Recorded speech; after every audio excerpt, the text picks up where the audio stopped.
Hello student, welcome back to another video. So in this video, I will teach you about a growing middle class in wages and end of privileges.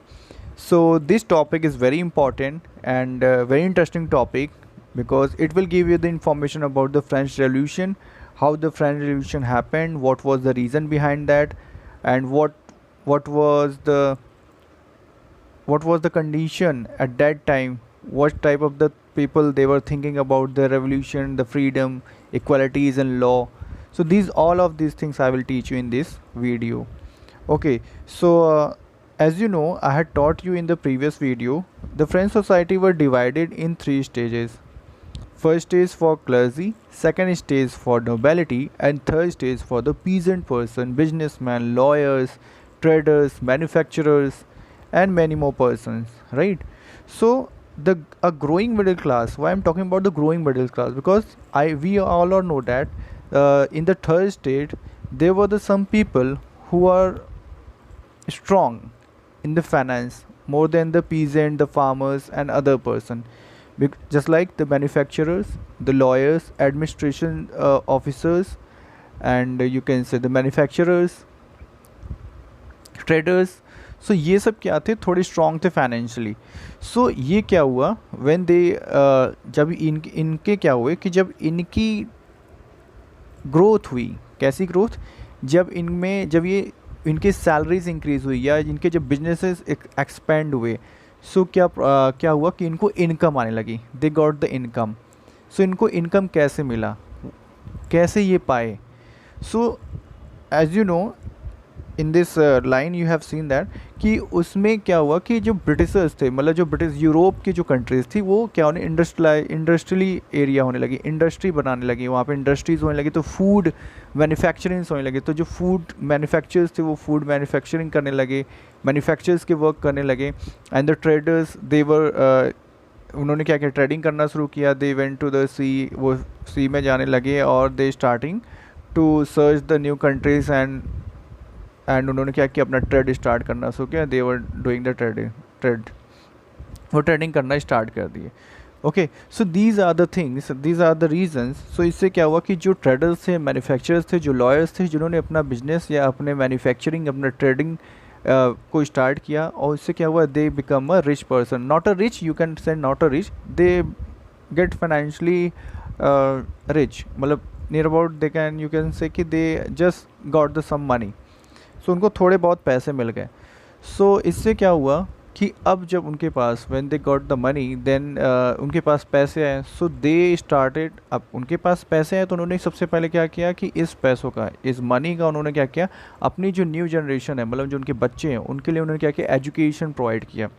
So they starting dream in the what, education. तो जो उनकी new generation है, मतलब जो उनके बच्चे हैं, उनको एजुकेशन प्रोवाइड हुआ. जब उनको एजुकेशन प्रोवाइड हुआ, so they starting to raise his voice, so their voice. So उन्होंने क्या किया, अपनी वॉइस को उठाना शुरू किया. कैसे? जैसे ही उन्हें पता चला, जब वो एजुकेटेड हो गए, जब उन्हें पता चल गया, उनके पास पैसे आ गए, सो उन सब ने क्या किया, अपने अपने आवाज़ उठाने लगे. और उन्होंने क्या बोला कि they were educated and they believe that कि no group in the society should be privileged by birth.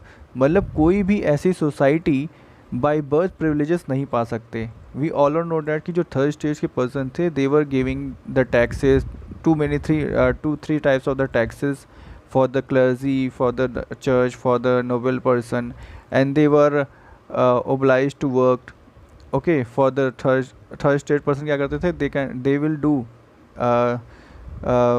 The work in the under of clergy and the noble person. मतलब उनके अंडर में काम करना उनका था. दे वर वेरी फ्रस्ट्रेटेड, वो बहुत ज़्यादा फ्रस्ट्रेट हो चुके थे.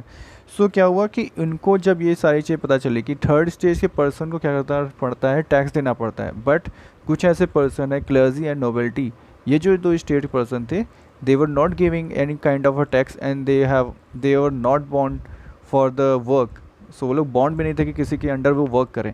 सो ये जो कुछ प्रिविलेजेस थे जो टैक्स से एग्जेम्प्टेड थे, ये कुछ प्रिविलेजेस थे जो इनके ऊपर इन्होंने क्वेश्चन उठाया. जो एजुकेटेड उनके बच्चे हो गए, जनरेशन हो गए, जो पीपल हो गए वहाँ पे, उन्होंने क्या किया कि no group in the society should be privileged by birth. By birth उन्हें कोई भी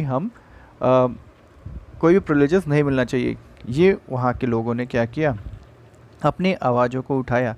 सो उन्होंने क्या बोला कि ये डिपेंड करता है लोगों के पर्सन के ऊपर डिपेंड करता है, ना कि बाय बर्थ ही उन्हें क्या मिल जाए, ये सारे प्रिविलेजेस मिल जाए। So they decided and they given to idea, they have a unique idea. So उनके पास कुछ यूनिक आइडियाज़ आए, कुछ फिलोसफर ने उनकी क्या की हेल्प की। फिलोसफर क्या होते हैं, who give you the unique idea, who have a enlightened idea. Okay, enlightened idea मतलब क्या होता है, जिनमें कुछ नए विचार हो, कुछ नए तरीके के सोच हो, न्यू आइडियाज़ हो, यूनिक आइडियाज़ हो, जो लोगों को पसंद आए और जिससे कुछ चेंजेस आए, तो वो फिलोसफर्स होते हैं। तो you can be also a philosopher, आप सब भी एक अच्छे फिलोसफर हो सकते हैं क्योंकि आपके पास एक अच्छे आइडियाज़ हैं। तो राइट, सो उस टाइम पे उनके माइंड में कुछ आइडियाज़ आते हैं, राइट, कुछ यूनिक आइडियाज़ आते हैं। तो उन्होंने अपनी आइडियाज़ में क्या बोला कि the society based on the freedom and equal laws and opportunities. So उन्होंने क्या कहा कि जो सोसाइटी होनी चाहिए वो कैसे डिवाइड चाहिए, it should be divided into the freedom, equal laws and opportunity. सबको फ्रीडम मिलना चाहिए, सबको एक के साथ इक्वल लॉज होना चाहिए, इक्वल लॉ होना चाहिए, और सबको कम से कम अपॉर्चुनिटी मिलनी चाहिए। सो ये सारी चीज़ें ये जो आइडियाज़ थे, ये जो वहाँ के फ़िलासफ़र थे उन सब ने, और वहाँ के उन फ़िलासफ़र ने ये सारे आइडियाज़ दिए, जिससे वहाँ के लोगों में ये सारे आइडियाज़ क्या हुए, इम्प्लीमेंट होने लगे, लोग अपने बात करने लगे इन सब के बारे में। तो उस टाइम के जो फ़िलासफ़र थे, जॉन लॉक एंड जेनविक रोशियो, ओके, सो इन सब ने क्या किया, अपने अपने कुछ आइडियाज़ दिए। तो ये जो जॉन लॉक थे, इन्होंने एक अपनी बुक लिखी, he wrote a book, two treatises of government. उन्होंने क्या लिखा, टू ट्रिटीज़ ऑफ गवर्नमेंट, और उन्होंने क्या किया, उन्होंने अपोज किया, he opposed in his book that there not should be divine and absolute right for the king. Okay, मतलब ऐसा नहीं होना चाहिए कि जो भी डिवाइन मीन्स क्या है यहाँ पे, कि जो अच्छा पीपल क्या मानते थे, द पीपल जो पहले से ही लोग थे, जो थर्ड स्टेज के लोग थे, उन्होंने अपने लाइफ को मान लिए थे कि we are born for what, first serve the people. कौन, सेकंड क्लास और third class, sorry first class और सेकंड क्लास को क्या करें, सर्व करने के लिए हम धरती पे आया हैं। बट जब उनको एजुकेशन मिला, एजुकेशन की पावर देखिए, look at the power of education, education की पावर देखिए, उससे क्या होता है कि इनके अंदर ये आइडियाज़, इनोवेटिव आइडियाज़ आते हैं। So education is very important, got it. So इनके अंदर क्या आते हैं, आइडियाज़ आते हैं, और इन्होंने अपने बुक में क्या लिखा कि जो डिवाइन, जो पीपल लोग थे, उन्होंने क्या कहा कि हाँ, जो गॉड होते हैं, जो पहले के लोग थे, उन्होंने क्या समझा था, जो गॉड होते हैं वही क्या करते हैं, किंग को बनाते हैं, और उन्हीं वो एक डिवाइन है, मतलब एक भगवान का आशीर्वाद मान के चलिए कि भगवान ने ये आपको, गॉड ने क्या किया, ये आपको ये दिया है। सो जो पहले के पीपल थे वो इसे क्या मानते थे, डिवाइन मानते थे, मतलब भगवान के द्वारा चुना गया एक पर्सन है, और उनके पास क्या होते थे, सारे राइट्स होते थे। सो जो उनके समझ में आता था वो कर सकते थे। He can do whatever he want, the king can do whatever he want, right wrong whatever. So John Locke ने अपनी ट्रू ट्रिटीज़ ऑफ गवर्नमेंट में इन्होंने यही बताया कि जो डिवाइन है, जो इनके पास जो पावर है, ये पावर, पहली बात तो जो किंग है वो किंग बनेगा, ये कोई रूल नहीं होना चाहिए, ठीक है। दूसरी बात ये है कि जो उनके लॉ हैं, जो सारे अगर लॉ उनको मिल जाए, अगर सारे रूल्स उनको मिल जाए, सारे पावर्स उनको मिल जाए, तो क्या होगा, सो वो सेंट्रलाइज हो जाएगा, सारे पावर से किंग के हाथ में आ जाएगा। So he can do wrong right whatever he want he can do. So no one can oppose, कोई भी अपोज नहीं कर सकता। सो ये सारी प्रॉब्लम्स आई, तो उन्होंने अपनी ट्रू ट्रिटीज़ ऑफ गवर्नमेंट में उन्होंने ये दो बातें कही कि जो भी उनके डिवाइन है, जो उनके पावर्स हैं, वो सेंट्रलाइज नहीं होना चाहिए, और जो डिवाइन मतलब जो उनको मानते थे कि ये राजा के थ्रू, मतलब भगवान के थ्रू राजा बनते हैं, इसको भी उन्होंने क्या किया, अपोज किया। उसके बाद Rousseau carried in idea forward, proposing a form of government based on a social contract between people and their representatives. So अब उन्होंने क्या किया था, रोशियोस ने अपने एक आइडियाज़ को क्या किया, लोगों में लाया कि जो गवर्नमेंट है, the government should be based on the social interact. So social contract में क्या होता था कि उन्होंने, अच्छा, इनकी जो बुक थी उसका नाम था द सोशल कॉन्ट्रैक्ट। इस बात को ध्यान रखिए, ये आपको पता होना चाहिए कि जो जैक रॉसोस रॉसोस हैं, इनकी एक जो बुक थी, इन्होंने जो आइडिया दिया, उनकी बुक का नाम था the social contract. So the social contract is based on, किस में ये बात की गई थी कि जो गवर्नमेंट है, the government should be form in socially होना चाहिए और पीपल के थ्रू होना चाहिए, और जो रिप्रेजेंटेटिव हैं उनकी वोट इक्वल होने चाहिए, राइट। मतलब इन्होंने कहा था कई कई स्टेज में क्या थे, इट वाज डिफरेंट, वोट के जो वोटिंग राइट्स थे वो डिफरेंट थे डिफरेंट स्टेजेस में, ठीक है। तो वो क्या कह रहे थे कि नहीं, सारे स्टेजेस में वोट के राइट इक्वल होने चाहिए। तो उन्होंने जो द सोशल कॉन्ट्रैक्ट में यही बात की फिलोसोफर ने, ठीक है। और उन्होंने क्या बोला कि जो ये चुने जाएं, ये पूरे तरीके से सोशल, मतलब पूरे रिप्रेजेंटेटिव के तरह से चुने जाना चाहिए, जो पर्सन है, जितने भी पीपल हैं उनके थ्रू चुने जाने चाहिए। It should be elected by the people equally, okay. ऐसा नहीं होना, जैसे मैंने पिछली बार ही बताया था इन द प्रीवियस वीडियो, कि कुछ जो नोबल पर्सन थे और जो क्लर्जी थे, इनकी वोट्स की इंपॉर्टेंट बहुत थी। जो थर्ड स्टेज के पर्सन थे, इनकी वोट की कोई भी इंपॉर्टेंस नहीं थी, या इनकी वोट्स की काउंट भी नहीं होता था, इनके नंबर्स भी कम थे, इनकी कोई वैल्यू नहीं थी। तो जो ये सोशल कॉन्ट्रैक्ट में जो बात हुई, सो इसमें यही बात हुई कि vote should be equal and the government should be elect by the representatives. मतलब जो अभी हम लोग देखते हैं कि क्या होना चाहिए, डेमोक्रेटिक गवर्नमेंट होना चाहिए। और फ्रेंच सोसाइटी कैसी थी उस टाइम की, फ्रांस में कौन से रूल्स, मोनार्की सिस्टम था वहाँ पे। So these types of the two things is the two ideas given by the Rousseau. And the third philosopher was Montesquieu. Montesquieu ने एक जो बुक लिखी उसका नाम था the spirits of law.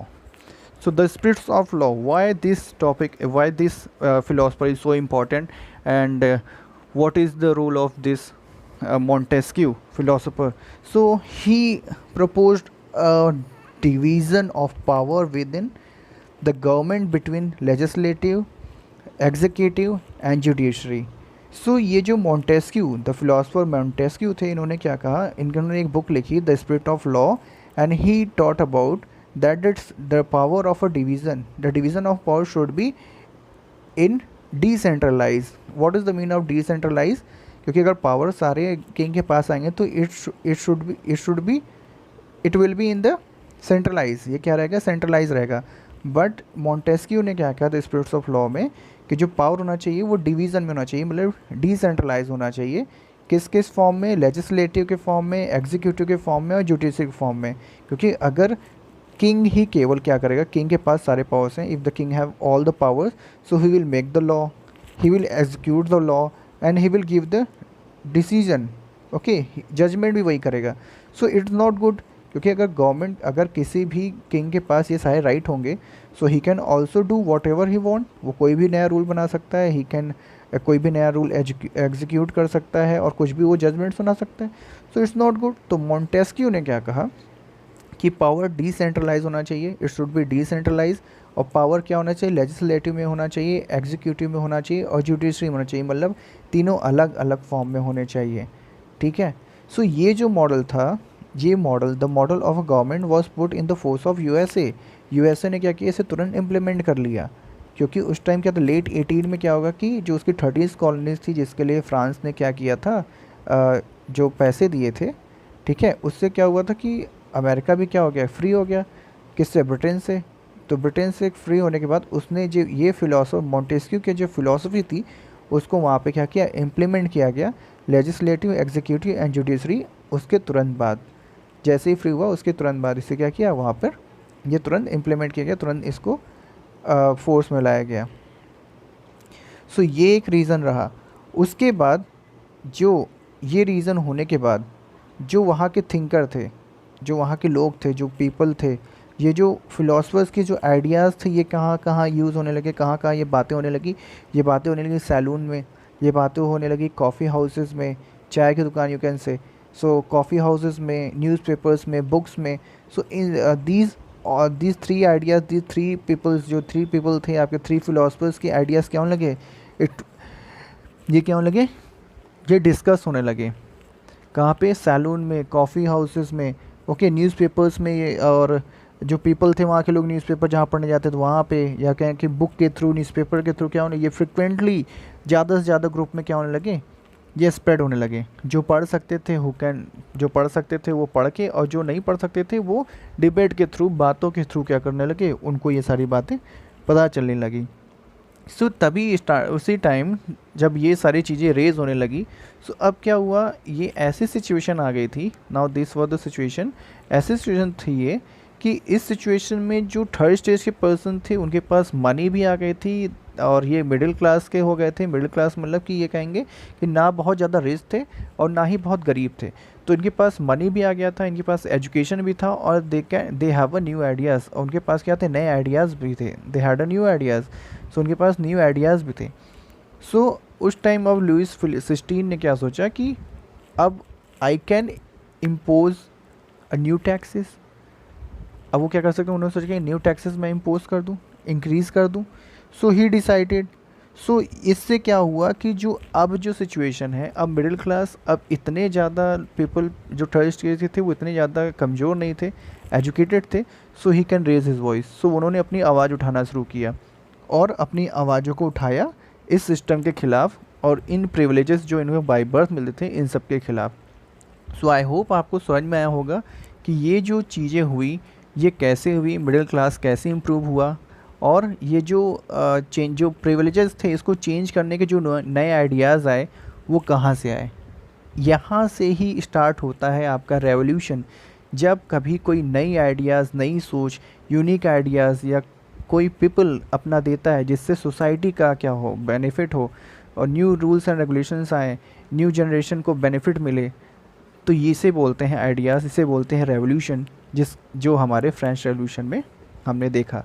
So that's why I was saying कि ये जो रेवोल्यूशन है इट इज़ वेरी इंपॉर्टेंट, क्योंकि हम सब ने क्या देखा कि अमेरिका जैसे फ्री होता है उसने legislative, executive and judiciary form में लॉ को लाया, और डेमोक्रेटिक कंट्री हुआ जहाँ पे हर पर्सन की वोट की क्या हो वैल्यू होती है, और इक्वली लोग पीपल कैन वोट। ओके। और वी ऑल्सो नो डैट हम लोग भी इंडिया में देखते हैं कि क्या है कि हमारे यहाँ भी क्या है, लेजिस्लेटिव है, एग्जीक्यूटिव है एंड जुडिशरी है।